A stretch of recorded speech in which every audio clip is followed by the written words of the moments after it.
Oke, assalamualaikum warahmatullahi wabarakatuh teman-teman. Kembali lagi bersama saya Ricky Nathaniel di Ini Talk Show. Di sini saya bersama narasumber dari Aksi Cepat Tanggap atau disebut ACT. Perkenalkan dulu Pak, namanya siapa Pak?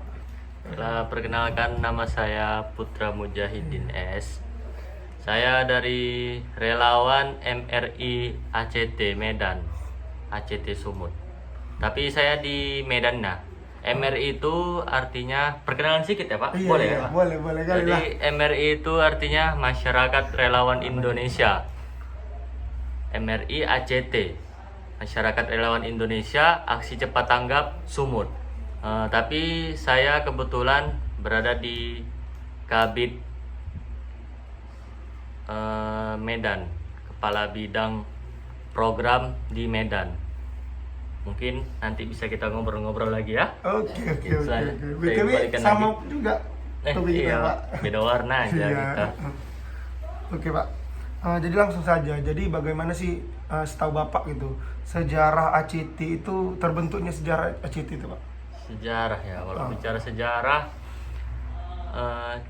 mungkin kita cerita pertama kalinya ACT itu booming atau dikenal ya. Iya. Jadi tepatnya itu pada kejadian tsunami di Banda Aceh. Disitulah sebenarnya ACT ini adalah pecahan yang menyatukan diri membuat lembaga baru. Nah, jadi dari tsunami itu terbentuklah namanya ACT atau Aksi Cepat Tanggap. Dan pendirinya ini sendiri mengutamakan untuk kemanusiaan. Seperti tsunami itu kan, seperti tsunami, bencana-bencana alam, dan boomingnya lagi ACT ini karena pronya terhadap Palestina. Jadi ACT ini kita kenal lah pasti ya. Kalau mendengar tentang gerakan Palestina pasti ada situ ACT. Jadi ya gitulah, mungkin itu sejarah singkatnya sih dari Berarti ACT. karena kayak ada tsunami ataupun terbentuknya ACT itu karena ada bencana gitu ya Ya, Pak? awal terbentuknya itu karena tsunami di Aceh. Jadi ada pecahan gitu. Dari mana tadi Pak? Pecahan dari apa? Pecahannya dari mana ya? Dari apa ya? Oh, dari Rumah Zakat. Rumah Kalau tidak Zakat. salah saya. Gitu ya. Jadi program sehari-harinya ataupun per minggunya gimana itu Pak dalam ACT ini Pak? Program sehari-harinya, saya kebetulannya bukan staf di ACT, tetapi saya ini cuman relawan. Jadi yang saya ketahui itu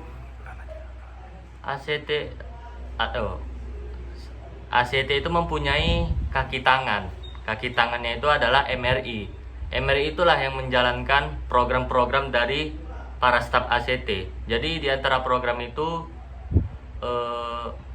terkhususnya pada hari Jumat itu selalu ada pembagian nasi. Ada beberapa donatur yang memberikan nasi, memberikan makanan yang mereka percayakan untuk disumbangkan melalui ACT. Jadi kami di sini relawan ini memberi sebagai kaki tangan dari ACT, menyalurkan ke jalan, menyalurkan ke pesantren, ke para ojol, ke para tukang becak dan lain-lain. Ya itu dari donatur itu. Jadi kami ini sebenarnya kaki tangannya MRI. Tapi kalau program-programnya banyak sih. Apa itu Pak contohnya tuh? Salah satu aja. Cobalah Bapak terangkanlah sedikit-sedikit gitu kan. Biar teman-teman juga tahu gitu. Mana tahu dia minat nanti gitu kan. Minat untuk jadi staff ini. Iya, dalam bergabung gitu kan, bergabung untuk membantu ACT ini gimana gitu. Ya. Jadi sebenarnya ACT ini menekankan untuk ke pelosok-pelosok ya, pelosok-pelosok kota, terkhususnya di Indonesia, tapi juga dengan di Palestina. Jadi yang untuk di Indonesia itu kita ambil saja ACT Sumut karena bertepatan kita tinggal di Sumatera Iya, Utara ya Pak. Sumatera, iya, iya. Nah, jadi itu program-programnya itu seperti membangun sumur wakaf. Oh. Ada beberapa sumur wakaf di daerah Brastagi sana, ada yang dibangun, dan ada juga di Percut juga ada sumur wakaf. Terus ya seperti membangun perairan, membetuli bendungan-bendungan yang rusak.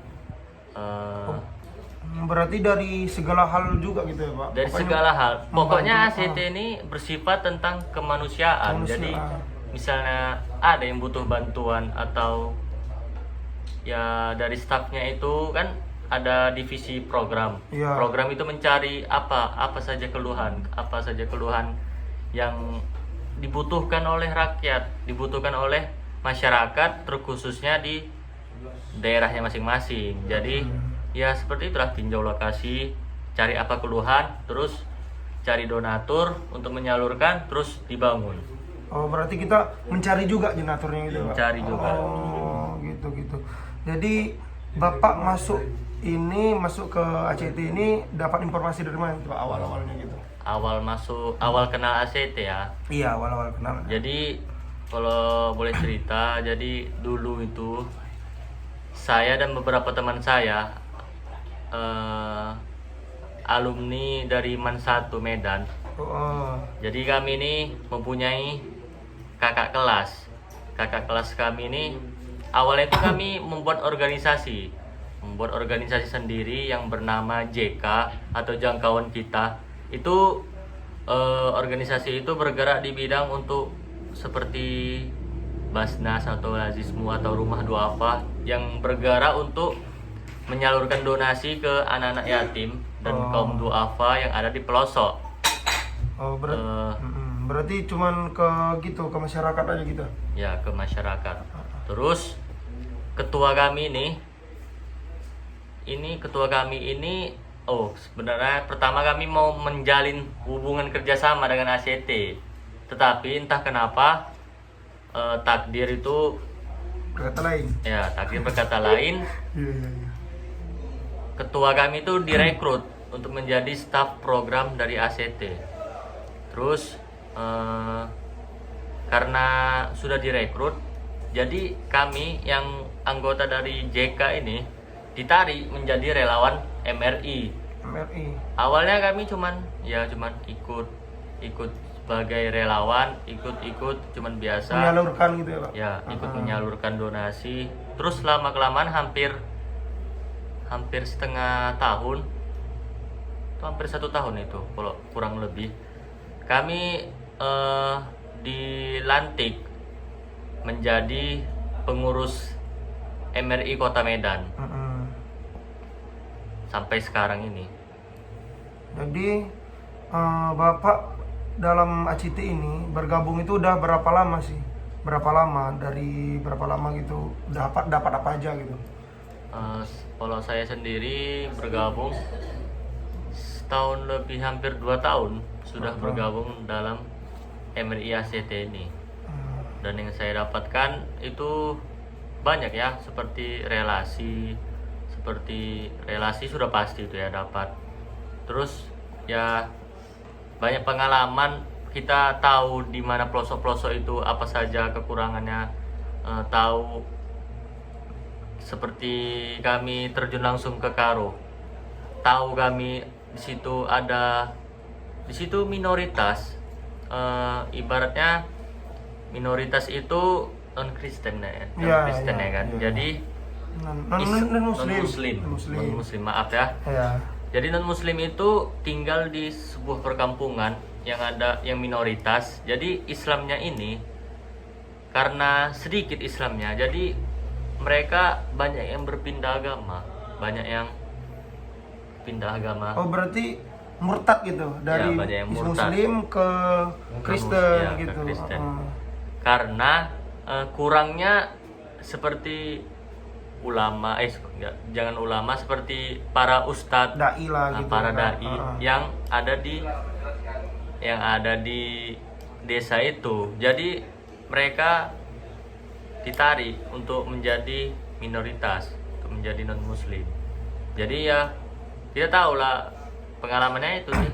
Ya kita tahu banyak kejadian-kejadian di dalam pelosok yang tidak kita ketahui.